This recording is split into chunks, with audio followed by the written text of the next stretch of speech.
En la agricultura basada en insumos existe una arraigada idea de que los nutrientes hay que añadirlos y suplementarlos a las plantas y al suelo. Por ejemplo, adicionar y suplementar bastante nitrógeno, fósforo, potasio para que las plantas progresen. La agricultura convencional utiliza a los fertilizantes artificiales.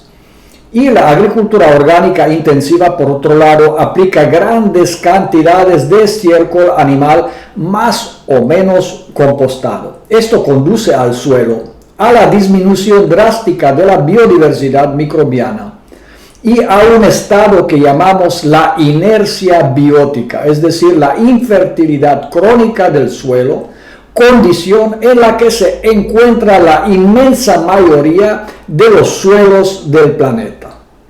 Si observamos la composición del aire, 78% lo representa el nitrógeno, precisamente uno de los macroelementos nutritivos que ocupa el quehacer de mayoría de los agricultores. Siendo que el nitrógeno es uno de los elementos químicos más abundantes en el aire, no tiene sentido añadirlo con tanta vehemencia en forma de fertilizantes artificiales o en forma de estiércoles.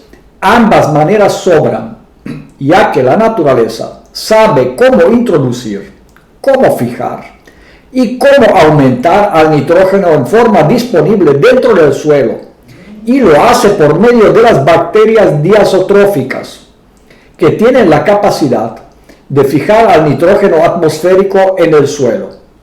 Estas bacterias pueden vivir libres en el olón, pueden establecer simbiosis con algunos organismos o plantas, o pueden estar asociadas con algunas plantas específicas, por ejemplo, con las poáceas, es decir, con los pastos. Por ejemplo, las bacterias diazotróficas en el arroz son representadas por una gran cantidad de especies como Azospirillum, Bacillus, Pantoea, Herbaspirillum, Pseudomonas, Klebsiella, Burkholderia, Enterobacter, Gluconacetobacter, Acetobacter, Brevudimonas y muchas otras.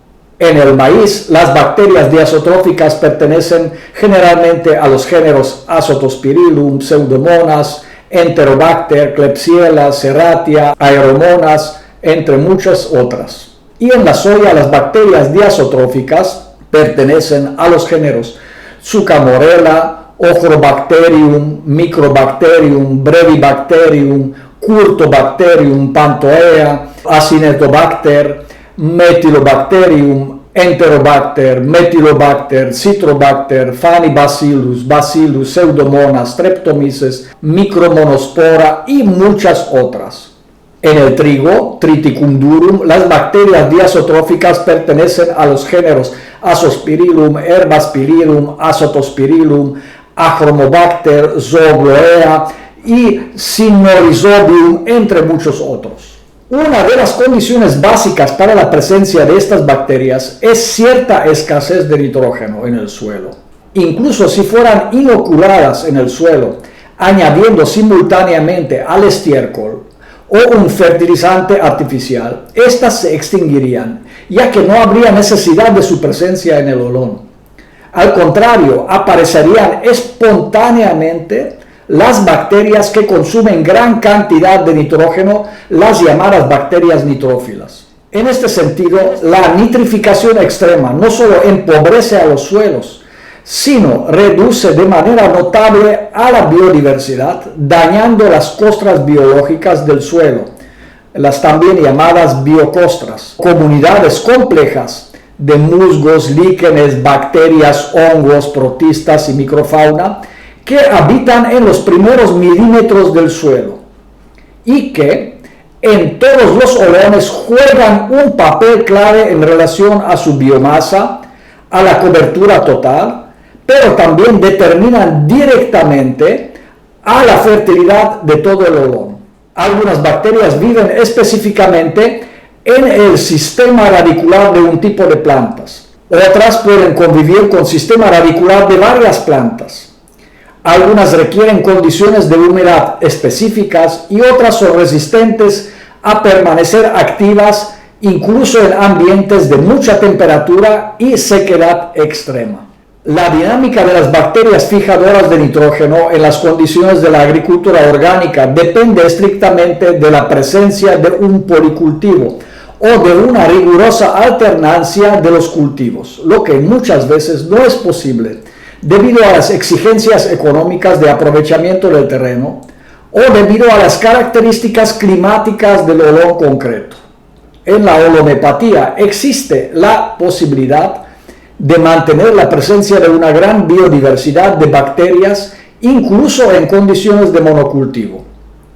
Pequeñas muestras de bacterias conjuntamente con el sistema radicular de las plantas de similitud metabólica son preparadas en forma de tintura madre. Luego son dinamizadas de manera homeopática y aplicadas por aspersión o en el riego sobre el cultivo objetivo, con algunos coadyuvantes orgánicos. Esta señalización metabólica homeopática permite establecimiento, mantenimiento y enriquecimiento de colonias de bacterias normalmente asociadas al sistema radicular solo de ciertas plantas, incluso cuando éstas no están presentes en el olón. La olonepatía es una ciencia que permite un manejo sofisticado y certero de la microbiología del suelo y claramente rebasa a la agromepatía clásica, que utiliza un enfoque antropocéntrico. Es decir, supone que si un remedio tenga un funcionamiento específico en el organismo humano, entonces el efecto se repetiría automáticamente en todas las plantas, lo que aplica solo en unos pocos casos específicos, ya que la estructura de ADN en las plantas coincide aproximadamente en un 50% con el ADN en los humanos. Además, mientras que la homeopatía humana se ocupa solamente de una sola especie, es decir, Homo sapiens, la homeopatía repertoriza los remedios de cientos de especies de plantas y organismos muy diferentes. Esto explica por qué los remedios homeopáticos aplicados, por ejemplo, sobre los áfidos presentes en dos cultivos diferentes, deben recibir un tratamiento homeopático diferente en cada caso, aun cuando se trata taxonómicamente de la misma plaga. La repertorización homeopática es específica dependiendo de la especie que se está repertorizando y dependiendo de su similitud metabólica con los organismos circundantes.